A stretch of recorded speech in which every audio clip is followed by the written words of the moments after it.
This is the story of Keir Starmer, and how he was put in to control the Labour Party leadership by the Israeli lobby. The Labour Party has always leaned pro-Israel, whether the party was in power or not.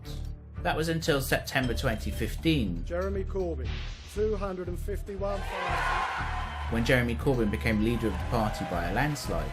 A better Britain, a more equal Britain, a more decent Britain. He ran on a socialist platform that got 200,000 people to join the party just to support him. Yes, we did! Yes, we did! He also happened to be a lifelong campaigner for Palestinian rights. And we will not allow our governments to go on with this cosy, law-breaking relationship with this rogue state that is destroying the lives of so many people. The same rogue state would also destroy his leadership. Enough is enough!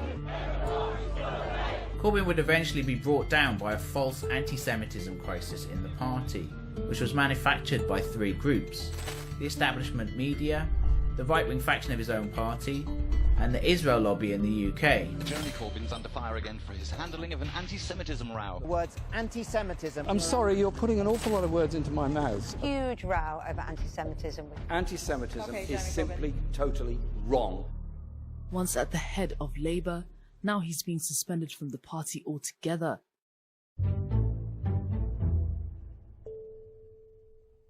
There's a lot to this story, so let's start at the beginning. At the Oxford University Labour Club, just 5 months after Corbyn had been voted leader of the party. The club had just voted on whether to participate in Israeli Apartheid Week, which is an international event with the goal of raising awareness about Israel's ongoing settler colonial project. They voted to support it. After the vote, the Labour Club's co-chair, a student by the name of Alex Chalmers, posted on Facebook that he was resigning. He said that a large proportion of the club had, quote, some kind of a problem with Jews, and that certain members' attitudes were becoming poisonous. This made the news. The chair of a national group called Labour Students, a man named Michael Rubin, took it upon himself to investigate more claims of anti-Semitism on campus. He put his findings in a secret report that we later got access to. Here are some examples of supposed anti-Semitism that he reported. Somebody rolled their eyes at me as I spoke. Or one student sent me a message that was aggressive and delegitimised the feeling I had. In a word, there was no evidence to substantiate his claims. These claims and others just like them were deemed sufficient evidence to put names forward. All the students accused were either Palestine solidarity activists, on the left, or both. Soon after smearing the Labour Party, Rubin got a job working for the Israel lobby, but we'll get to that later. The report wasn't publicly released. Instead, its fabricated and exaggerated claims made their way into different media outlets, amplifying Alex Chalmers' accusations and bringing everything to a boil. Let's pause for a second, because what happened here is at the heart of this whole story. Alex Chalmers accused the club of anti-Semitism, following a vote that condemned Israel and supported Palestinian rights. It had nothing to do with anti-Semitism. Let's be clear, condemning Israel and opposing Israel's official ideology Zionism is not anti-Semitism, it's anti-racism. The real fascists are you!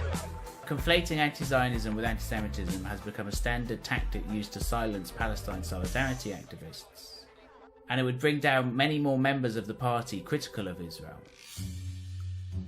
I wholeheartedly apologise. The MP Naz Shah was suspended by Labour and apologised to MPs for suggesting on social media 2 years ago that Israel should be moved en bloc from the Middle East to the US.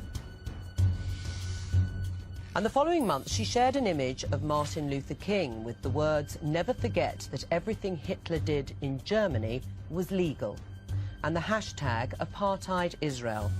He was going through. I mean, you know, some of the things that you see on social That's media. like something from the Ku Klux Klan. Jeremy Corbyn's close friend Ken Livingstone made Labour's crisis far worse when he tried to defend Shah on the radio. Let's remember, when Hitler won his election in 1932, his policy then was that Jews should be moved to Israel. He was supporting Zionism. Nazi apologist. Nazi apologist, rewriting history. Ken Livingstone's comments may have sounded controversial, but he was right.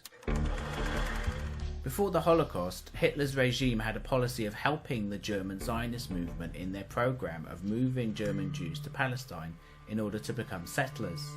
The Nazi government aided the Zionist Federation in this effort through a pact called the Transfer Agreement, or Ha'avara.